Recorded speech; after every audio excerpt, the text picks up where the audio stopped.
brand new big old update, and I made all the new weapons and new key armors so that we could test them out. So here they are. First up, we have the Critical Pulse Crossbow. The way this works is whenever you shoot something, it gets power surge. And yeah, you can see it power surges a lot. And specifically, I'm using the Mayfly goggles so that it triggers it twice. Now, every now and then, it's going to trigger a little orb to drop beside you. And when you pick that up, see, it spawned really fast there. Let me try to move around a while. So there's an orb. So when you pick that up, your next shot will then create a little ball lightning that does an even greater effect. So essentially, as long as you're dealing lightning damage, you're going to do even more lightning damage. This thing is insane at AoE, but it's also got pretty good single target. I'm in mostly PvP gear, but you know, some minor. I got savior sets, but I've got some elemental damages and stuff. So, you know, don't look at the numbers, just look at how the gameplay is. It's a very interesting, I really like this crossbow. It's very interesting. The orb mechanic to get little thunder orbs, and these stick on the enemies, by the way. So like, I already did a dungeon with it, and you stick it into a boss, and the boss keeps walking around and just shocking all of its minions. It works very well. The other key piece that they have as an option, the new Overloaded Pants. These triggering power surge 20 times the next 6 shots will conserve reserve ammo instead, so essentially you won't have to reload, and it increases your shock damage. Now, the trigger only works for when you are not in that state, so basically as you go, you can get to this point where now you're just kind of keep shooting it. And it goes for, I think, 4 seconds, and then you're back to your regular state. So yeah, that's the new lightning crossbow and the pants, as well as, you know, a variant with the Mayfly goggles. You can't really use the other mask because it's not a crit damage weapon. It is entirely element, lots of lightning. I think this is going to have some really cool builds around it, and I might have to try it out for a season. It's both going to be good PvE for AoE clear, but single target damage isn't bad either. But the big thing about like PvP, because, you know, around here we're PvP players, you can get a single shot onto somebody and that just sticks onto them and shocks them and all of their friends, and then you can go back to hiding. So it has both sustained damage, a little bit of upfront damage, but you can just hide. Now we have the MP5 Primal Rage. So the way this gun works is essentially, as you shoot, it consumes your HP once your bullets reach 0. So I still have 18 in the mag. If I put it all the way down, it stops at 1, and it starts to consume my HP to continue to fire. Now you'll notice that my HP isn't going down. The reason for that is actually because my Eternal Land has that turned off. So now you can see how it shoots real fast, but it's just absolutely annihilating my HP. So the more HP change that you have, the more damage it deals. That's what the 80 stacks is. But you can also see that I'm recovering a little bit of my HP as it's going, because it heals based on your fast gunner stacks, and it's your current percent HP rather than your max HP. So essentially, the lower you get, as long as you're hitting the enemy, you'll be staying, you know, at around 25% health. So, you know, it should work really good in the new scenario. If you have the Savior set, though, it's going to just keep triggering your consumables, and you're going to get really poor on consumables very quickly. Now, with the new scenario, because we're basically going to be low sanity and your max HP is going to be temporarily reduced, this weapon should actually keep you around the HP value that thing is going to be. So you may want to try the new Treacherous Tide set, which essentially whenever your HP reduction from low sanity is decreased by 40%, which is huge.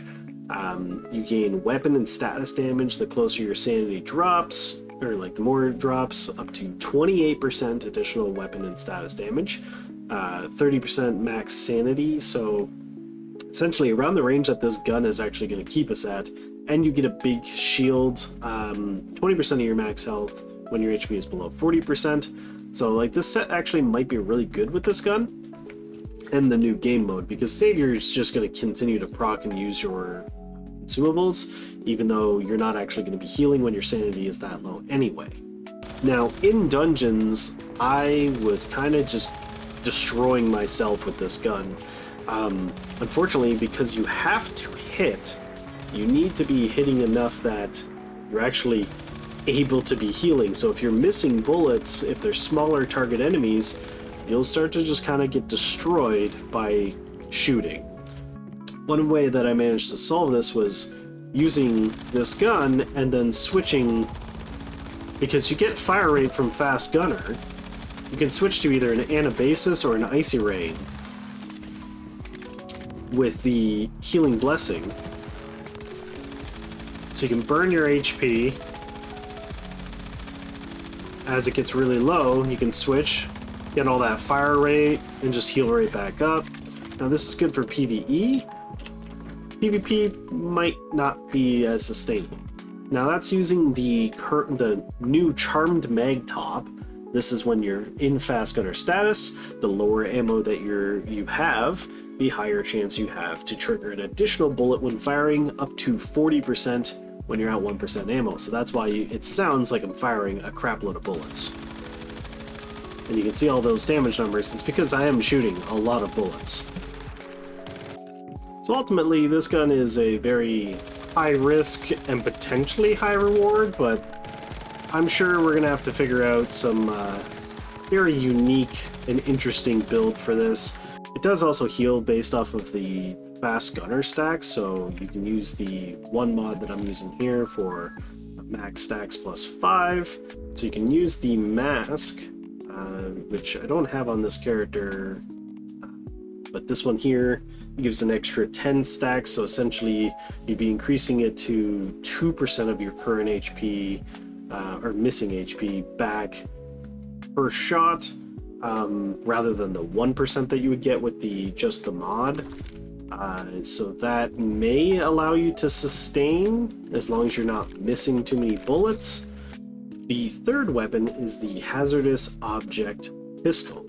So essentially the way this one works is as you shoot, it's going to trigger Unstable Bomber. Similar to Jaws, but in a very different way. It doesn't do the crit damage thing, and it is a much faster shooting pistol.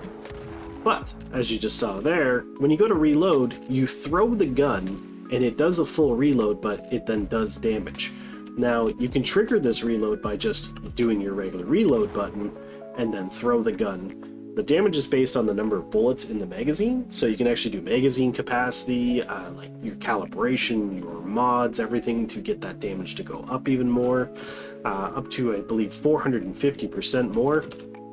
So this is an AoE, it is classed as like unstable bomber damage. I actually am currently wearing the distance leather jacket here, so the further the distance, the more unstable bomber damage you're supposed to be able to do. So in theory, if I hit that one in the back again, I was hitting it for 17k. And you can throw this thing pretty far. It also doesn't really go where the indicator that you're showing is, and the indicator only instantly pops up whenever when you hit reload, and it just throws it, and it doesn't throw it at that spot. So as you can see, I'm hitting about the exact same as I was when I was over there. So I don't think this top works with the reload mechanic at all. So we're going to switch off of it, and we're going to go to the new Viper Mask. So the Viper Mask here increases the Unstable Bomber range, and for every range it increases more damage. Now the thing about this gun is that it has some additional effects with the range. So you can see right down here, the effect benefits from Unstable Bomber damage and range bonus. So now we have a larger range, meaning that it should be easier to hit enemies. Okay, well maybe test dummies aren't the best for that. So we can get back up to 5 stacks here. We'll just keep throwing this. So you can see it is slightly more damage than what that the chest piece was, but you can also see that my ammo is being obliterated. I think I started with like 2,000 when I started throwing these. But interestingly, the way that this gun works, 75% of the time, so okay, if we split this into four attempts, 3 out of 4 attempts, you will get 75% of the ammo back, so it actually won't consume it. And then 1 out of those 4 times, it will give 25% back. So if my mag capacity was, say, 20, it would give me back 15 sometimes, and other times it'll give me back 5. Whereas the mag will always be refilled, just like you did a reload. So you see my mag is actually 19, so if I throw this, I get 19 back in the chamber, but it didn't consume 19 bullets. So let's throw here, see that time it only consumed 5. So your ammo doesn't go away insanely fast, but it does go away pretty quickly. Like it's a lot faster than if you sat here firing all 19 bullets. The interesting thing about this gun is I could foresee many different types of builds and playstyles. You could use the actual bomber, you know, just firing it, and then you get a little bit of extra damage on your reloads, or you can just do it straight up of throwing the gun to explode enemies. So I'm very interested to see what kind of builds I can come up with for this one. I love explosives, and I love the idea of just chucking my pistol at people and making them explode. For PvP, it's probably going to be decent because you can just chuck the gun over a wall. It's like it's kind of an upfront burst damage, whereas shooting the gun is low damage. So it is definitely going to be all about chucking the gun in PvP to just get a big burst. So that's all of the new key armors and the new weapons. A little bit of a showcase there, so hopefully that helps you decide whether or not you want to spend the starchrom to get any of these, to try them out. There's going to be all kinds of varying builds. This isn't a build guide, this is just showing these things off so you can decide what you want to do. So if this video helped you, there's another one on the left, and there's going to be a full playlist on the right.